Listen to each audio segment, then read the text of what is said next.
Good day, students. Today we are going to see a new lesson, When the Trees Walk, written by Ruskin Bond. Ruskin Bond is a famous contemporary Indian writer. He was born on 19th May 1934. He studied in Bishop Cotton School, Shimla. He wrote more than 500 short stories, essays, and poems. This lesson is narrated by a small boy, and he shared his feelings with his grandfather in this lesson. One day, when the boy was sitting with his grandfather on the veranda steps, he saw a small tendril. Tendril means a creeping vine trailing nearby. After some 20 minutes of time, he can see the tendril has crossed a step and came near to the foot of grandfather.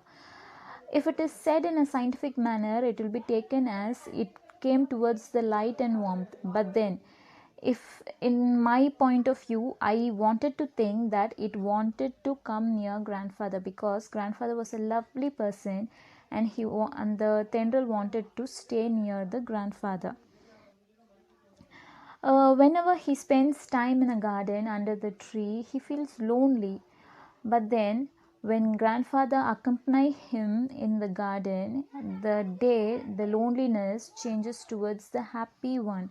He feels very happy when his grandfather accompanies him.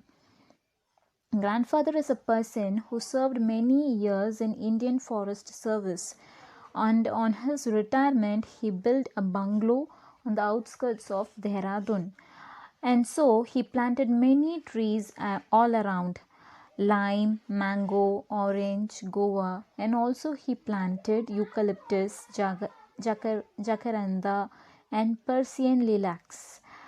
Because of the fertile, which is Doon Valley, the plants and trees grow very tall and strong. Compound, there were many trees. Like before the house was built over there, there were old people tree which has its deep roots. With that roots, it can able to knock the bricks down. It has its broad chested, slim waisted leaves which spin like it spins like attract the others' attention.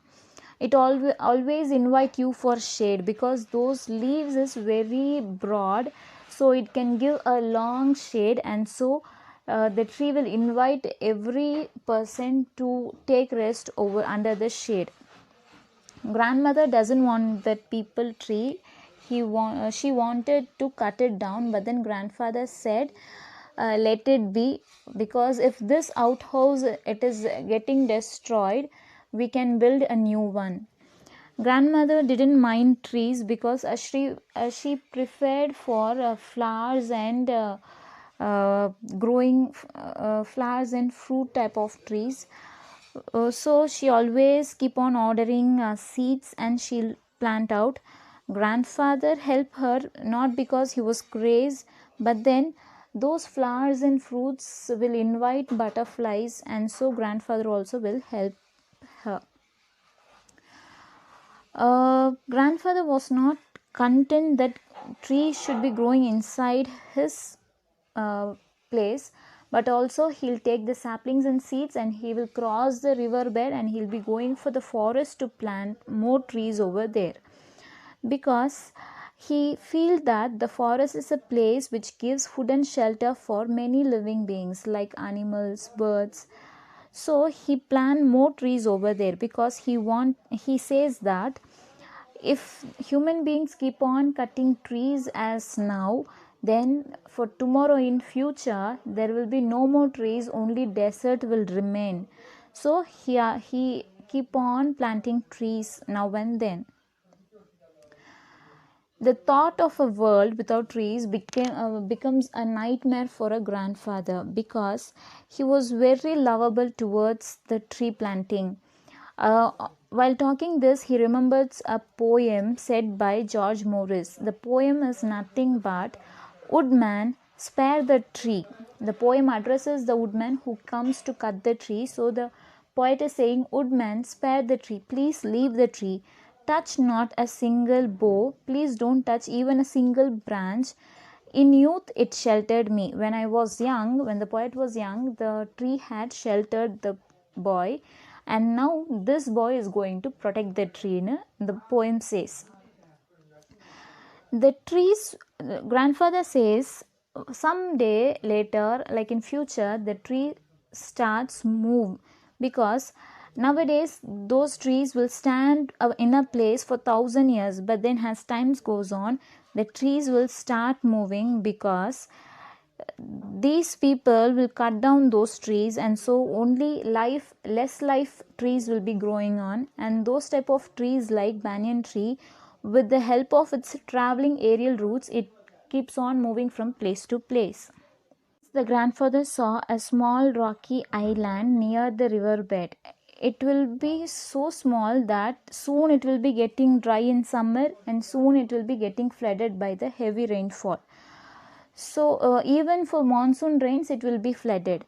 Once he saw a small mango tree growing over that island. The grandfather thought, when one tree can able to grow over there, why can't the other trees? So he started planting many trees over there, like some of them are tamarind, laburnum and coral tree saplings he planted, and he spent a full day for planting it on that island. The monsoon was very good, and because it is a spring season, because of good rain also, what happens is the place was fully green. We couldn't able to cut those green leaves, or we couldn't able to clear those places. It was like very beautiful scenery.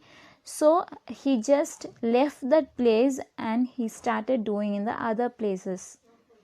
A peepal tree could take its root on the ceiling. A mango could sprout on the windowsill. We did not like to remove them, but they had to go if the houses was to keep kept from falling down. They doesn't want to cut those trees, but then if they wanted to save their house, they had to do it. It seems. And so if they couldn't able to cut, if they wanted the tree to grow, then they have to live in a tree. They couldn't able to live in the house, because the house has been getting destroyed. Grandmother said that she likes to live in a place where there is a roof on top of her head. So she wanted her house to be alive and not the trees. That became a second world war over there. On this particular situation, this boy had been sent to boarding school, where during the holidays only he will be coming to his father to meet his father, who lives in Delhi. Meanwhile, their grandparents sold the house and went to England. 2 or 3 years later, this boy, a small boy, also went to England, and so they couldn't able to return for India for several years. Thank you.